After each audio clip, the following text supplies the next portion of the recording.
ओम श्री गणेशाय नमः। राधे राधे मेरे प्यारे भाइयों बहनों माताओं व बंधुओं, संस्कार की बातें चैनल में आपका स्वागत है। बंधुओं, आज फागुन मास में मैं आपके लिए लेकर आई हूँ शिव महापुराण की कथा। बंधुओं, फागुन मास में भगवान शिव को प्रसन्न करने के लिए रोजाना शिव महापुराण की इस कथा को अवश्य सुने।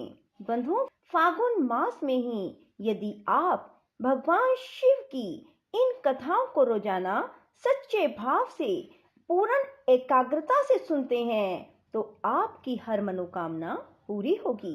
बंधुओं, यदि आपने हमारी चैनल को अब तक सब्सक्राइब नहीं किया तो जरूर करें और बेल आइकन दबाना ना भूलें ताकि आपको हमारी आने वाली सभी वीडियोस की जानकारी सबसे पहले हो सके। बंधुओं, वीडियो को पूरी सुनने के बाद कमेंट बॉक्स में हर हर महादेव, हर हर महादेव, हर हर महादेव जरूर लिखें। बोलो शिव शंकर भोलेनाथ की जय हो। अपनी शक्ति से सुंदर लीला विहार करने वाले निर्गुण शिव ने अपनी इच्छा से सगुण होकर मुझको और तुमको प्रकट करने के बाद तुम्हें तो सृष्टि कार्य करने का आदेश दिया और उमा सहित उन अविनाशी सृष्टिकर्ता प्रभु ने मुझे उस सृष्टि के पालन का कार्य सौंपा। फिर नाना लीला विशारद उन दयालु स्वामी ने हंसकर आकाश की ओर देखते हुए बड़े प्रेम से कहा, विष्णु, मेरा उत्कृष्ट रूप इन विधाता के अंग से इस लोक में प्रकट होगा जिसका नाम रुद्र होगा। रुद्र का रूप ऐसा ही होगा जैसा मेरा है, वह मेरा पूर्ण रूप होगा। तुम दोनों को सदा उसकी पूजा करनी चाहिए। वह तुम दोनों के संपूर्ण मनोरथों की सिद्धि करने वाला होगा। वही जगत का प्रलय करने वाला होगा। वह समस्त गुणों का दृष्टा, निर्विशेष एवं उत्तम योग का पालक होगा।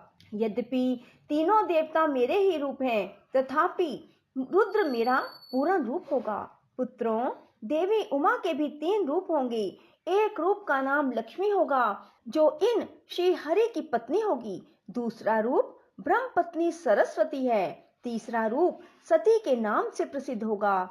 सती उमा का पूर्ण रूप होगी। वे ही भावी रुद्र की पत्नी होंगी। ऐसा कहकर भगवान महेश्वर हम पर कृपा करने के पश्चात वहां से अंतर्ध्यान हो गए और हम दोनों सुखपूर्वक अपने अपने कार्य में लग गए। ब्रह्मन समय पाकर मैं तुम दोनों सपत्नीक हो गए और साक्षात भगवान शंकर रुद्र नाम से अवतीर्ण हुए। वे इस समय कैलाश पर्वत पर निवास करते हैं। ब्रजेश्वर अब शिवा भी सती नाम से अवतीर्ण होने वाली है, अतः तुम्हें उनके उत्पादन के लिए ही यत्न करना चाहिए। ऐसा कहकर मुझ पर बड़ी भारी दया करके भगवान विष्णु अंतर्ध्यान हो गए और मुझे उनकी बातें सुनकर बड़ा आनंद प्राप्त हुआ। नारद जी ने पूछा, पूज्य पिताजी, दृढ़ता पूर्वक उत्तम व्रत का पालन करने वाले दक्ष ने तपस्या करके देवी से कौन सा वर प्राप्त किया और वे देवी किस प्रकार दक्ष की कन्या हुई? ब्रह्मा जी ने कहा, नारद, तुम धन्य हो। इन सभी मुनियों के साथ भक्ति पूर्वक इस प्रसंग को सुनो। मेरी आज्ञा पाकर उत्तम बुद्धि वाले महाप्रजापति दक्ष ने क्षीर सागर के उत्तर तट पर स्थित हो देवी जगदम्बिका को पुत्री के रूप में प्राप्त करने की इच्छा और उनके प्रत्यक्ष दर्शन की कामना के लिए उन्हें हृदय मंदिर में विराजमान करके तपस्या प्रारंभ की। दक्ष ने मन को संयम में रखकर दृढ़ता पूर्वक कठोर व्रत का पालन करते हुए शौच, संतोष आदि नियमों से युक्त हो 3000 दिव्य वर्षों तक तप किया। वे कभी जल पीकर रहते, कभी हवा पीते और कभी सर्वथा उपवास करते थे। भोजन के नाम पर कभी सूखे पत्ते चबा लेते थे। मुनि श्रेष्ठ नारद तदंतर यम नियम आदि से युक्त हो जगदम्बा की पूजा में लगे हुए दक्ष को देवी शिवा ने प्रत्यक्ष दर्शन दिया। जगन्मयी जगदम्बा का प्रत्यक्ष दर्शन पाकर प्रजापति दक्ष ने अपने आप को कृतकृत्य माना। वे कालिका देवी सिंह पर आरूढ़ थी। उनकी अंग कांति श्याम थी, मुख बड़ा ही मनोहर था। वे 4 भुजाओं से युक्त थी और हाथों में वरद, अभय, नील कमल और खड़ग धारण किए हुए थी। उनकी मूर्ति बड़ी मनोहारिणी थी। नेत्र कुछ कुछ लाल थे, खुले हुए केश बड़े सुंदर दिखाई देते थे। उत्तम प्रभा से प्रकाशित होने वाली उस जगदम्बा को भली भांति प्रणाम करके दक्ष विचित्र वचनावलियों द्वारा उनकी स्तुति करने लगे। दक्ष ने कहा, जगदम्ब, महामाये, जगदीशे, महेश्वरी, आपको नमस्कार है। आपने कृपा करके मुझे अपने स्वरूप का दर्शन कराया है। भगवती आद्य, मुझ पर प्रसन्न होइए। शिव रूपिणी, प्रसन्न होइए। भक्त वरदायिनी, प्रसन्न होइए। जगन माये, आपको मेरा नमस्कार है। ब्रह्मा जी कहते हैं, मुने संयत चित्त वाले दक्ष के इस प्रकार स्तुति करने पर महेश्वरी शिवा ने स्वयं ही उनके अभिप्राय को जान लिया, तो भी दक्ष से इस प्रकार कहा, दक्ष, तुम्हारी इस उत्तम भक्ति से मैं बहुत संतुष्ट हूँ। तुम अपना मनोवांछित वर मांगो, तुम्हारे लिए मुझे कुछ भी अदेय नहीं है। जगदम्बा की यह बात सुनकर प्रजापति दक्ष बहुत प्रसन्न हुए और उन शिवा को बारंबार प्रणाम करते हुए बोले।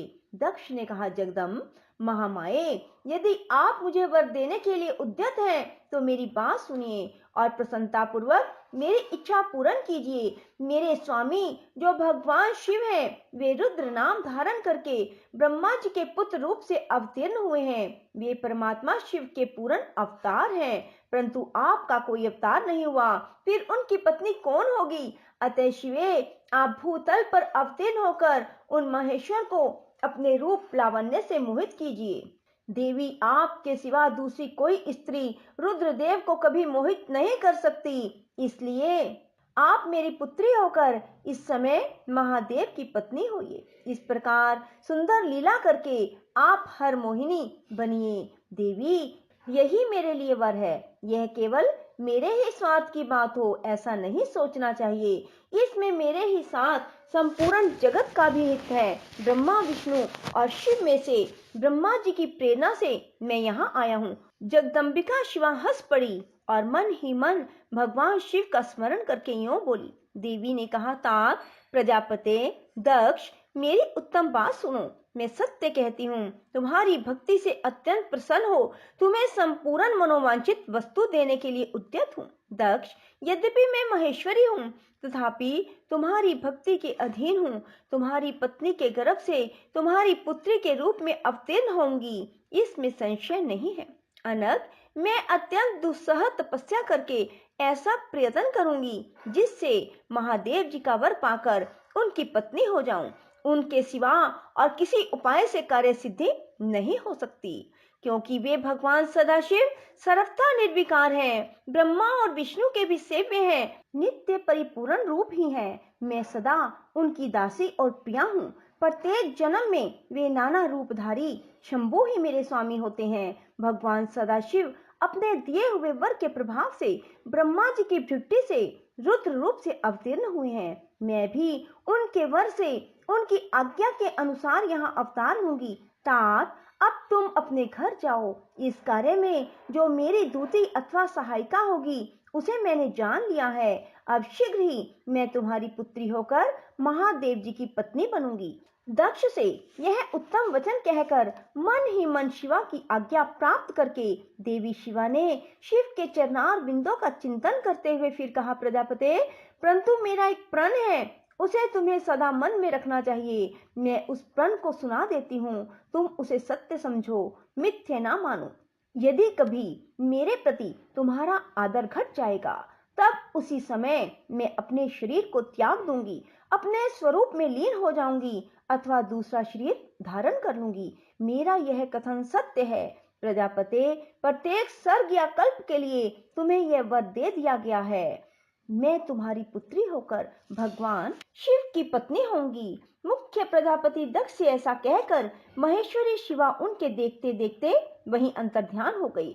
दुर्गा जी के अंतर्ध्यान होने पर दक्ष भी अपने आश्रम को लौट गए और यह सोचकर प्रसन्न रहने लगे कि देवी शिवा मेरी पुत्री होने वाली है। बोलो शिव शंकर भोलेनाथ की जय हो।